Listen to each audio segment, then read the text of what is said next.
Salut à tous. Aujourd'hui avec Eliette, on va enregistrer des vidéos. J'ai vraiment trop hâte. Les sujets, ça va être la préconception, la grossesse, l'enfantement et les interruptions de grossesse.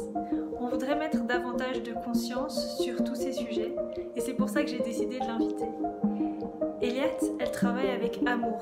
C'est une âme très connectée et j'ai hâte de vous la présenter. À bientôt, restez connectés.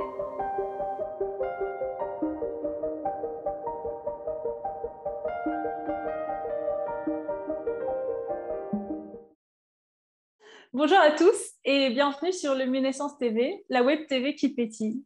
Donc aujourd'hui, j'ai l'immense plaisir de recevoir Eliette pour 3 épisodes. En fait, on va vous préparer 3 épisodes différents qui parleront de la préconception, de la grossesse, de l'enfantement et des interruptions de grossesse. Voilà, bienvenue à toi Eliette. Merci. Est-ce que tu veux te présenter brièvement un peu ton parcours et comment tu en es arrivée à traiter de ces sujets et travailler là-dedans aujourd'hui? Mon parcours et de comment j'en suis arrivée là, donc j'ai fait des études en énergétique plutôt physique du coup.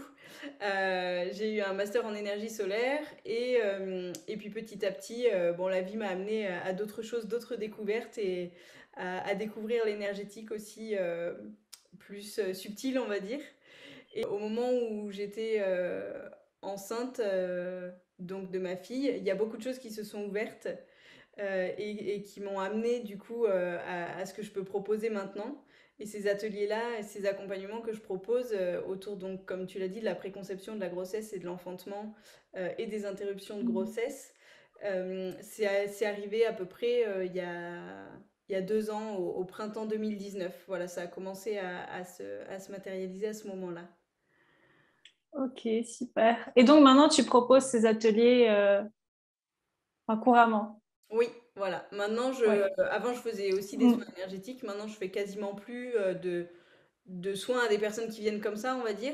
Mais vraiment, tout mon accompagnement et les soins que je peux faire sont vraiment autour de la conception de la grossesse et de l'enfantement, de l'accueil des âmes, en fait. Super. Ben justement, tu peux nous parler de l'accueil des âmes, comme tu dis, et peut-être un peu de ta vision des choses. Donc, je pense que c'est aussi lié à la réincarnation, etc. Enfin, est-ce que tu peux nous expliquer dans quel cadre de pensée on est, entre guillemets? Donc pour moi, la mort et la naissance, c'est des processus qui sont vraiment très similaires, dans le sens, on peut le voir Mhm. physiquement et très simplement de j'ouvre une porte. J'ouvre une porte, je change de pièce, je change d'état, je change de... Voilà, je change de monde, on pourrait dire, de perception en tout cas. Donc la naissance, c'est une âme qui va descendre vibratoirement pour venir rentrer dans un corps. Voilà. Ok. Même si on prend de plus en plus de place et on est de moins en moins juste le corps qui est notre véhicule physique en fait. Voilà, que l'âme rayonne de plus en plus. Voilà, donc la naissance, ça va vraiment être ça. L'âme va venir dans le corps et apprendre beaucoup de choses. Enfin, apprendre, réapprendre sur cette nouvelle expérience-là. Et au moment de la mort, de l'âme hors du corps, et ben c'est juste l'âme qui sort de son véhicule. C'est comme c'est bon, j'ai fini mes vacances, je sors de ma voiture, je la pose, je la laisse là, et puis j'avance en fait, et je continue. Voilà, pour moi, Mhm. c'est ça. Le corps, c'est un véhicule, donc il peut être comparé à une voiture, tu vois, c'est pareil. Bah, elle est trop usée, il n'y a Ouais. plus rien à en faire, on l'emmène à la casse. Bon, voilà, c'est la même chose. Et puis on change. Allez, Pour pour moi, une meilleure. Attention, bah, c'est ça. un peu plus Moi, la évoluer. Et... mort, c'est Ouais. quelque chose qui est vraiment super paisible, en fait. Pour l'avoir expérimenté avec des gens très proches, ça a jamais été quelque chose de traumatique, de douloureux. Pour moi, c'est un moment qui est très joyeux. C'est un moment dans lequel Ah ouais. il y a beaucoup de joie. Ou si tu veux, par exemple, quand mon père est mort, j'ai vu son âme sortir de son corps. Donc vraiment, Waouh. l'âme hors, la mort, il prend vraiment tout son sens. C'est le moment où l'âme sort du corps. Et c'était un moment où j'avais pas encore reconnecté avec tout ça, où j'étais dans un monde très très physique. Enfin voilà. Ah ouais, ouais. Pour moi, ça a été Mhm. quelque chose qui m'a ouvert les yeux, ouvert le cœur euh, sur d'autres possibles, on va dire, quoi. Mhm. Ah, c'est beau. Je te Ouais. propose qu'on passe spécifiquement à parler de la préconception. Et Je trouve que c'est un sujet, j'ai pas trop fait de fouilles sur Internet, mais j'ai pas l'impression que c'est très abordé, que c'est quelque chose qu'on connaît. Et qu'est-ce que tu entends par préconception? Enfin, est-ce que tu peux nous expliquer? Parce que voilà, c'est super intéressant. Si tu veux, donc pour revenir un peu sur comment la préconception est venue Mm. et s'est proposée à moi, en fait, c'est vraiment ça, ça a été, ça s'est passé comme ça. Donc au début, c'était vraiment les outils que j'ai acquis, en gros, c'était autour de l'enfantement, de comment avoir un enfantement, donc une naissance en conscience et surtout plus apaisée. Puis petit à petit, je me suis dit, mais en fait, pour que l'enfantement soit en conscience, il faut aussi que la grossesse le soit. Et puis pour que la grossesse le soit, ben c'est quand même plus simple d'avoir déjà fait un boulot sur soi avant et tout ça. Et puis en fait, si la conception est en conscience, c'est aussi plus simple. Mais en fait, pour que le moment de la conception puisse être en conscience, ben faut aller chercher un peu avant. Et donc le un peu avant, en fait, il remonte pour moi à partir du début de la puberté, du début de la sexualité, du Mhm. des règles pour les femmes. Enfin voilà, ça va vraiment être à ce niveau-là, pour moi, qu'il y a vraiment quelque chose de nouveau à faire, un nouvel accompagnement des jeunes, un nouvel accompagnement de ceux qui seront parents d'ici 15-20 ans, quoi. Et de pouvoir aller leur proposer Mhm. autre chose, de Ouais. pouvoir aller proposer, ben, quel est le lien que tu as toi avec ton corps? Comment est-ce que tu t'aimes? Comment tu aimes ton corps? Comment tu connais ton corps avant d'aller offrir ton corps à quelqu'un d'autre? Ouais. Euh, voilà, c'est vraiment pouvoir amener un autre regard en fait aux jeunes ben, voilà, du regard à son corps, de regard du corps de l'autre, de ce qui peut se passer en échange, et puis commencer Mhm. à connaître son cycle, à connaître le cycle de la femme en fait, parce que c'est pas que aux femmes de connaître leur cycle, mais voilà, c'est Ouais, vraiment ça c'est clair. aller vers la connaissance de comment fonctionne la conception vraiment, et pas si tu veux, sur les petits trucs, les petits apprentissages qu'on a par la dame du planning familial. Enfin, moi, c'était comme ça en tout cas. C'était Bon, bah alors pour mettre un préservatif, hein, puisque c'est comme ça qu'on apprend à parler de la conception, voilà, il y a ça et puis on met le préservatif. Voilà comment ça se passe. Ouais, c'est vrai que de mon côté aussi, je pense que quand j'étais adolescente, c'était ça. On t'apprend juste, bon, ben voilà, c'est comme ça qu'on met une capote. Et puis, oui, le cycle, il est un peu comme ça, mais débrouille-toi, quoi. Et je pense aussi que c'est assez... Enfin, ça dépend des familles, mais il y a des familles dans lesquelles c'est assez tabou, la sexualité, tu vois. Donc, voir un peu... Qu'est-ce que tu proposes, du coup, pour accompagner les jeunes sur ces sujets-là spécifiquement? Est-ce que tu peux nous donner des clés ou... Mm. ben, les clés, en fait, c'est plus amener de la réflexion, si tu, enfin amener un autre chemin possible, tu vois. Et puis Mm. bah, amener à se poser des questions sur son propre corps, sur ses propres limites, parce qu'en fait, je pense que 99% des gens, ou peut-être plus principalement des femmes, ont offert leur corps avant même de savoir comment elles étaient faites, ou de s'être touchées, ou de savoir comment était fait leur vagin, tout ça, en fait, tu vois, simplement. De se dire, Mhm. en fait, pourquoi est-ce que j'autorise quelqu'un à toucher mon corps alors que moi, je le fais pas? Tu vois, c'est tous ces sujets-là Ouais. voilà. Et puis après, ben, d'expliquer comment fonctionne le cycle féminin, comment fonctionne l'ovulation, comment on apprend à se connaître, comment on apprend à connaître avec la glaire cervicale. Voilà, sans partir dans les températures, des trucs forcément super précis ou super compliqués, juste déjà euh, avoir un apprentissage de ce que c'est que le corps en fait, ce que c'est, comment ça Ouais. fonctionne, et puis ben aller appréhender un peu ce rapport à l'autre, comment je me comporte moi quand je suis avec l'autre. Est-ce que l'autre peut faire des choses mais que moi ça me gêne mais que j'arrive pas à dire non? Tu vois, c'est déjà aller chercher tout Mhm. le respect de soi, le respect de son corps. Le, C'est s'écouter, en fait. c'est Ouais. ça, c'est déjà apprendre à s'écouter, bon, au quotidien, bien sûr, c'est l'idéal, mais dans cette relation intime, Mhm. si tu veux. Et puis dans ces expérimentations-là.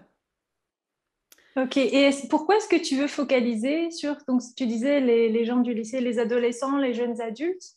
alors qu'à cet âge-là, ils n'ont pas forcément envie d'avoir des enfants, quoi. Ouais, alors du coup, en fait, c'est venu quand je pose la question vraiment donc en canalisation, quand je demande à qui est-ce qu'il faut que je m'adresse pour proposer ça, parce que c'est vraiment un accompagnement qu'on m'a demandé intérieurement de faire.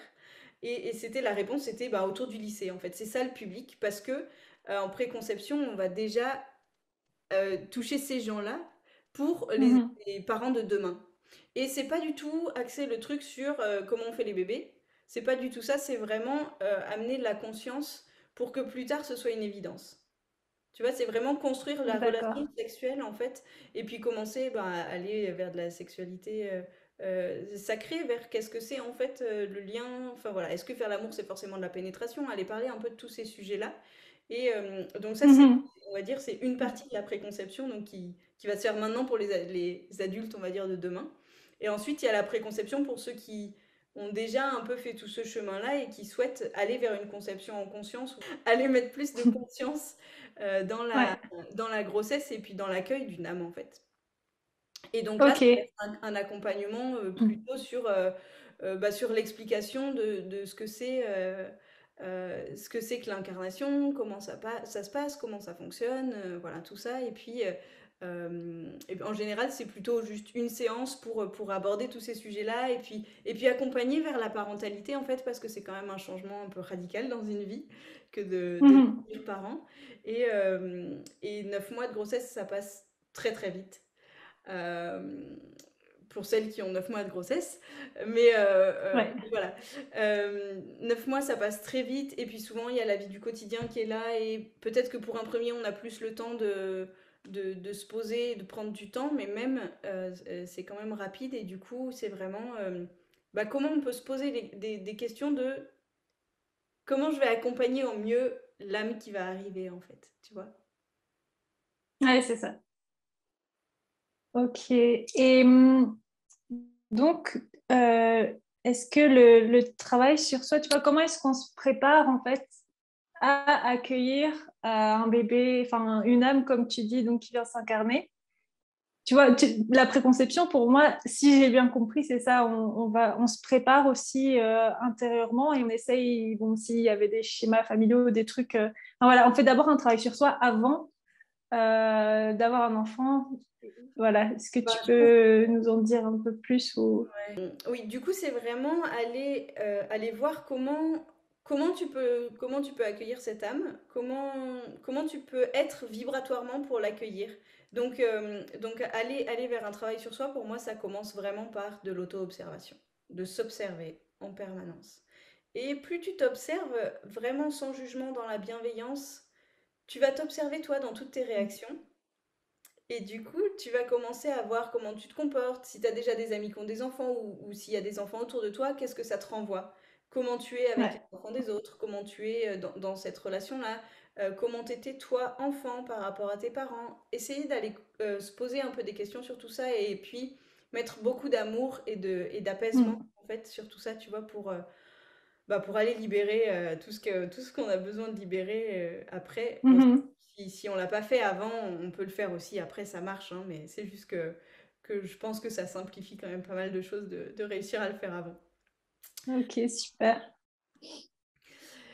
Donc, ces accompagnements-là, ils sont vraiment venus dans l'idée de je suis pas là pour avoir un bébé, parce que vivre avec un enfant au quotidien, qu'on soit parent ou pas parent du coup, mais vivre avec un enfant au quotidien, ça implique beaucoup de choses et surtout beaucoup de travail sur soi.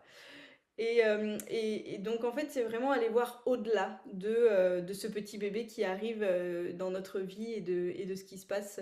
Et de ce qui se passe. Donc, c'est vraiment aller connecter avec l'âme qui arrive, qui, elle, va faire tout un chemin avant de commencer à s'incarner. Et donc, il va venir rencontrer les parents parfois quelques jours avant la conception, parfois plusieurs mois, parfois plusieurs années. Voilà, donc c'est vraiment un chemin global que l'âme va faire pour venir se réincarner et pour venir rencontrer ses parents. Donc, si tu veux, c'est vraiment l'idée de venir se poser cette question-là. En fait, qu'est-ce que c'est en préconception, du coup, vraiment avant d'avoir l'envie d'avoir un bébé, en gros. C'est vraiment Mhm. la question, qu'est-ce que c'est pour moi avoir un enfant? Est-ce que c'est purement reproducteur, enfin tu vois, vraiment sur l'aspect reproduction de l'espèce et c'est Ouais. ancré dans mes cellules, donc moi pour reproduire ma race, enfin voilà, juste, Mhm. enfin voilà, juste je fais un enfant parce que en fait c'est comme ça quoi. Est-ce que c'est purement sociétal bah en fait euh, souvent ça se déclenche autour de 25-30 ans, voilà j'ai Aïe, aïe, aïe. 35 ans, j'ai cette tranche-là, Ok. cette tranche, Ouais. tranche d'âge, j'ai un boulot, j'ai une maison, j'ai un mec ou j'ai une nana, et ben maintenant je veux un enfant parce que Mm. c'est comme ça. Voilà, essayer d'aller chercher dans quel schéma c'est ou est-ce que c'est ben moi j'ai envie d'aller accompagner une âme sur son chemin. Et du coup, c'est pas tout à fait Ouais. la même approche, tu vois, de pouvoir se dire bah voilà, moi je choisis de pouvoir accompagner une âme ou qu'on puisse cheminer ensemble parce qu'un enfant va faire grandir le parent ou de manière générale les adultes qui sont autour de lui, hein. Euh, Ah ouais. voilà, c'est comment on s'accompagne, comment on choisit de s'accompagner et comment moi en acceptant cette mission-là, en acceptant d'accueillir cette âme, comment est-ce que je peux lui rappeler en permanence, enfin lui rappeler, la porter, on va dire, la soutenir dans son chemin, dans ce que elle est venue faire ici. Et pas moi lui mettre C'est des ça. impulsions, un cadre, des obligations et tout ça, tu vois. C'est vraiment ça la différence. Mhm. Mhm. Voilà. Euh, je sais pas si tu as d'autres choses que tu veux rajouter sur le sujet de la préconception. Il y a eu une image que j'ai eue il y a quelque temps qui est que au moment de la conception, si on va vraiment pour prendre ce moment de conception-là en conscience avec vraiment prendre ce moment où on fait l'amour, où du coup le spermatozoïde va aller rencontrer l'ovule et qu'il va y avoir fécondation, si vraiment ce moment-là on le fait avec énormément de conscience et d'amour de ce qu'on souhaite aller chercher et de ce qu'on souhaite euh, incarner aussi dans ce moment-là, pour moi, ça va vraiment être aller élever ses vibrations au maximum euh, Mhm. pour pouvoir aller chercher une vibration élevée aussi chez l'âme et pouvoir lui dire, euh, et ben voilà, nous on t'accueille dans ce niveau de conscience-là. Tu Mhm. vois. Et c'est ça qui est ancré au moment de la conception. Par exemple, Omran Michael Ivanov en parle pas mal et il explique avec des images très très crues. Ouais, Euh, j'ai lu. voilà, par exemple, il explique que eh ben, si le moment de la conception, c'est un moment où c'est après une soirée qu'on est complètement bourré, ben, on va pas avoir les mêmes vibrations que si c'est un acte qu'on fait vraiment en conscience et dans l'amour total. Tu vois? Et je trouve que cette image, même Mhm. si elle est crue et que les premières fois où je l'ai lue, j'étais là, waouh, c'est vachement dur quand même comme point de vue. En fait, maintenant, je trouve que c'est une évidence dans le sens où bah, tu regardes où tu places tes vibrations et comment c'est comme si tu prépares à manger dans une énergie où tu es en colère, où tu Ouais, ouais. un peu, bah ta nourriture, elle va pas être super bonne, quoi. Tu vois, tu vas manger Mhm. un peu vite, ça va pas être génial. Et si tu prépares à manger en mettant plein d'amour dans ton Ah plat, oui, en et que étant c'est super beau. joyeux, c'est ça. Déjà que c'est quelque chose de beau, d'harmonieux, tu vois. Et ben c'est Mhm. pareil en fait pour la conception d'un enfant, pour accueillir une âme. C'est exactement la même chose. Donc tu vois, si t'es bah voilà, si t'es en train de faire l'amour mais que t'en as pas trop envie et que il y en a un des deux qui force un peu plus l'autre, tout ça, bah forcément ça va pas être les mêmes vibrations, tu vas pas aller chercher l'âme au même niveau vibratoire que si t'es dans un Mhm. état ou un moment où t'es vraiment dans du partage d'amour et que tu vas vraiment aller chercher des vibrations de communion en fait, si tu veux, tu vois. Ouais. Voilà, c'est Et vraiment ça. Je sais pas si... est-ce que tu... Si, si, ça répond. Est-ce que tu accompagnes aussi les gens à déjà connecter avec l'âme du bébé avant la conception ou pas? Tu vois, avec une ou plusieurs âmes qui seraient là et qui potentiellement pourraient s'incarner avec ce couple-là. Ça peut se faire. Après, c'est plus du cas par cas parce que c'est pas forcément toujours recommandé. Ça va vraiment dépendre des gens. Du coup, Mm, tu vois, dans un accompagnement préconception, si ça vient, ça veut dire que ça s'ouvre et que c'est possible à ce moment-là, autant pour l'âme que pour les parents, mm. que pour les futurs parents. Mais ce sera pas du systématique. Ouais, c'est ça.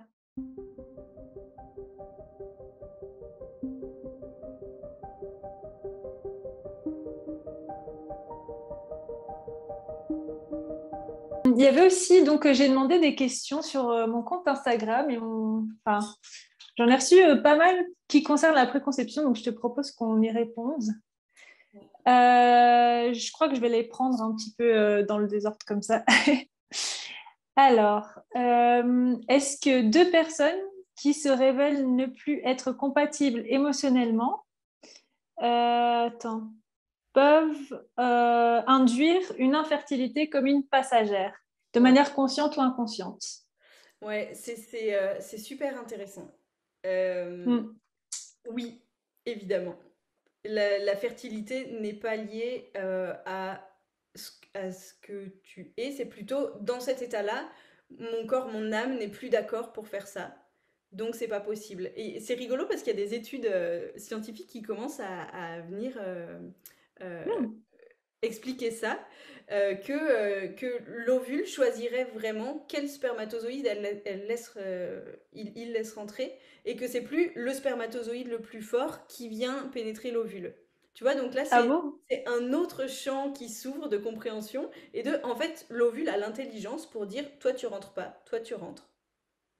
Et, Ok, et du coup, il c'est y a dingue. vraiment toute une question de fertilité autour de ça, qui n'est plus du coup une question de fertilité, mais une question de choix. Et je pense que, tu vois, Waouh. que le niveau vibratoire de la Terre augmente et qu'on voit de plus en plus de couples qui ont du mal à avoir des enfants, où c'est compliqué, où ça prend du temps, tout ça. Mhm. Et en fait, pour moi, c'est juste, il y a un moment, est-ce que tu t'écoutes vraiment dans ton choix? Est-ce que c'est vraiment le moment dans ta vie? Est-ce que c'est vraiment la bonne personne? Pose-toi la question, par exemple, est-ce que, ben, j'ai un désir, par exemple, tu vois, j'ai un désir très fort d'enfant, mais la personne en face de moi, c'est pas, on n'est plus très alignés. Enfin, il y a quelque chose, voilà. Est-ce que mon désir d'enfant, il va au-delà du couple, ou est-ce que mon couple dépasse ce désir d'enfant? Bah, si ton couple dépasse ce désir d'enfant, alors construis ton couple, c'est parfait, tu vois. Dans le sens où il y a énormément à construire juste à deux. Avoir un enfant, c'est pas du tout une obligation. Enfin, voilà, Mhm. c'est pas un accomplissement dans la vie d'avoir un enfant, pas du tout.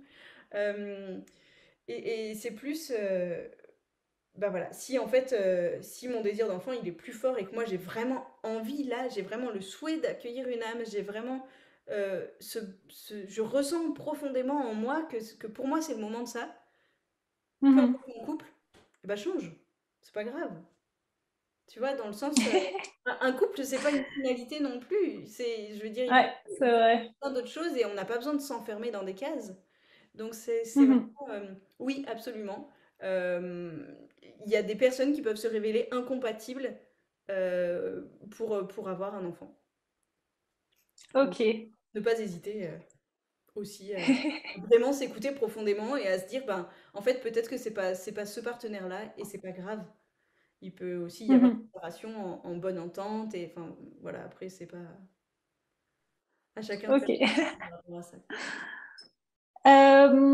Alors, une autre question, c'était, faut-il avoir peur d'être parent avec la vitesse à laquelle le monde évolue?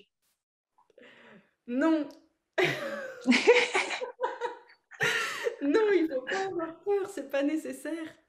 Euh, Dans le sens où, pour moi, c'est absolument merveilleux de pouvoir accueillir une âme maintenant. Parce que les âmes Mm. qui arrivent, c'est des âmes qui ont vraiment envie d'expérimenter toutes ces montées vibratoires que la Terre vit, qu'on vit en ce moment. C'est une époque qui est formidable. Vraiment, Mm. je pense ça profondément. Pouvoir se dire Ouais, que, que c'est formidable de pouvoir accueillir une âme maintenant, mais du coup d'essayer de le faire le plus possible en conscience pour savoir ce qu'on ouais, c'est ça. savoir qui on va accueillir, savoir dans quelles conditions, savoir pourquoi. On pourra en reparler aussi dans le sujet sur les interruptions de grossesse, mais voilà, vraiment aller comprendre tout ça, pour moi, Mhm.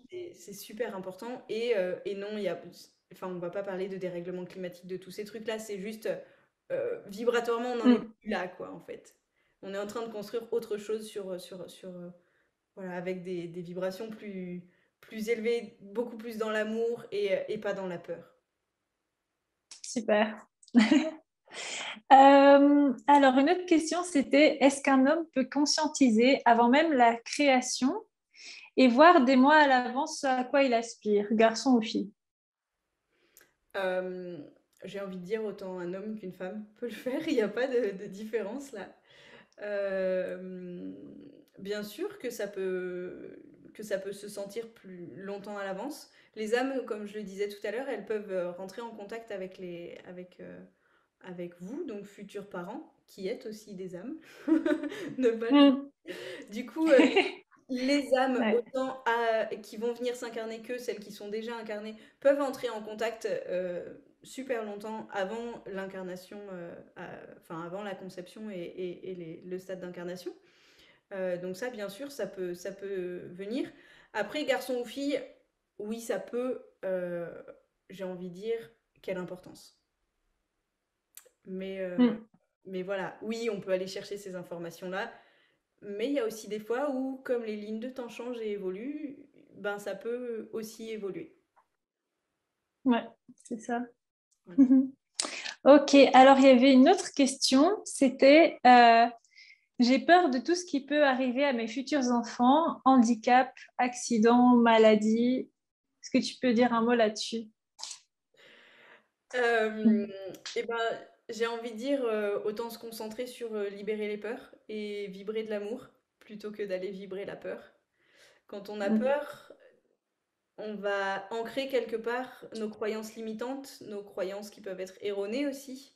Donc on alimente ces croyances-là, que notre enfant peut être handicapé, que notre enfant peut être ceci, qu'il peut y avoir cela, que tout peut mal se passer. Donc ça, Mhm. c'est la voix de la peur. Et après, il y a plutôt la voix de l'amour, la voix du cœur qui va dire, ben en fait, j'écoute ce qui se passe. Je sais pas ce qui va, Ouais. je sais pas ce qui va arriver, mais en fait, s'il m'arrive quelque chose dans ma vie, ça veut dire que euh, je peux le traverser. Il ne m'arrivera rien que je ne sois pas capable de traverser. Ça veut dire que j'ai la force quelque part en moi pour pouvoir aller, voilà, pour pouvoir aller expérimenter ça. Donc peu importe en fait ce que c'est. Bah, tu peux vibrer, tu peux vibrer tout ce que tu veux pour que ce soit sain, mais il faut pas que ce soit ce que tu décides toi. Tu vois, il faut pas que ce soit moi j'ai décidé que donc c'est comme ça. C'est juste vibre l'amour et puis tu vas voir ce qui arrive, mais tu seras jamais déçu. Waouh, c'est super beau ce que tu dis. Ouais. Et j'avais aussi, enfin ça c'est une des questions que j'avais envie de poser par rapport au sujet de la préconception. Je pense que ça rentre dedans. C'est par rapport aux adoptions. Donc ça voudrait dire que une âme s'incarne en sachant qu'elle va être abandonnée et ensuite elle sait déjà, donc elle sait quels parents elle va avoir et qu'elle va être abandonnée et puis elle a déjà choisi ses autres parents ou comment est-ce que ça marche? Et idem dans l'autre sens, hein, je pense, j'imagine que c'est pas juste l'âme qui choisit, c'est aussi les parents qui choisissent Ouais, c'est l'enfant. souvent des choix qui sont faits avant même notre incarnation à nous, hein. Après, ça peut, Ouais. et j'ai envie de dire, il y a tellement de possibilités d'incarnation qu'il n'y a Mm. pas, il y a pas une manière de s'incarner, quoi. Oui, je pense profondément que même pour les adoptions, attends, parce que des fois j'ai des images en même temps que je parle, du coup, même pour les adoptions, les choix ils sont faits avant. Une âme qui s'incarne, elle a vraiment, elle sait ce qu'elle va vivre. Elle sait, Mhm. tu vois. Même des parents qui se séparent, c'est pareil. Tu vois, pour moi, c'est vraiment des cas très similaires, en fait, de ce qu'un enfant, de ce qu'une âme peut vivre dans son expérience. Et c'est quelque chose qu'elle sait déjà avant d'arriver. Ça veut pas dire que c'est facile à Ah traverser. ouais. Non, mais c'est dingue parce que j'étais en train de me dire que ça me fait penser à la notion de temps, tu vois. Parce que, enfin bon, c'est peut-être un peu hors sujet, mais si tu t'incarnes en sachant ce qui va déjà t'arriver, c'est comme si c'était déjà là, ça existait déjà. Parce que comment est-ce que tu peux savoir que tes parents vont se séparer? Tu vois, enfin, dans le futur, Bah, parce que tu je sais, sais pas. tu les choisis, tes parents. Parfois, tu en choisis un plus que l'autre, tu choisis plus une Mm, énergie que l'autre. Mais Mais si tu sais il y a une incompatibilité ou qu'il y a quelque chose qui va... que toi, tu as besoin de prendre un peu des deux, mais tu sais mm, que eux, ils vont pas réussir à fonctionner parce qu'il y a des évolutions, tout ça, bah tu sais, toi, tu vas prendre mm. les deux. et puis tu vas réussir à t'établir entre les deux. Ok, Voilà. ouais, Mais c'est aller ça va. Alors, la force dans toutes les expériences, quoi, de manière générale, aller chercher comment je peux grandir avec ce qui m'arrive, avec ce que je vis, ce que j'expérimente. Mhm. Est-ce que tu as, je sais pas, quelque chose à rajouter sur ce sujet? Parce que j'ai fini de poser les questions voilà, de la communauté. Donc, voilà, Ok. si tu as un mot de la fin, en fait, pour cette partie-là. Euh, Ce que je pourrais dire du coup par rapport à ça, c'est vraiment avant même de savoir si on souhaite accueillir une âme, avoir un enfant, c'est vraiment se poser la question de quel est notre... voilà, comment on se positionne nous par rapport à l'enfant, aller vraiment chercher ce positionnement d'égal à égal en fait. Il n'y a pas d'adulte et d'enfant, il y a juste des âmes qui en sont à un niveau différent. Mm. Et c'est vraiment aller commencer à se poser ces questions-là, à aller chercher cette réflexion, tu vois, à aller chercher ce ressenti-là, et puis juste pouvoir se dire, et dans mon couple, j'en suis où? Quelles sont mes envies? Et qu'est-ce que j'ai envie de créer? Mm. Et puis rentrer dans l'observation quotidienne de soi et dans le non-jugement. Pour moi, c'est vraiment des clés Mm. du quotidien, en fait, mais qui s'appliquent vraiment, enfin particulièrement à la préconception. Mm. Super, ça me fait penser un peu à ce qu'Omram disait que si on crée des endroits, bon, là c'est un peu la deuxième partie, hein, comme ça fait la transition, mais si on crée des endroits où les femmes enceintes pouvaient être à l'aise, etc., et vraiment vivre leur grossesse en conscience, je crois qu'en une génération, le monde irait tellement mieux, quoi. Et voilà. Ouais, ben c'est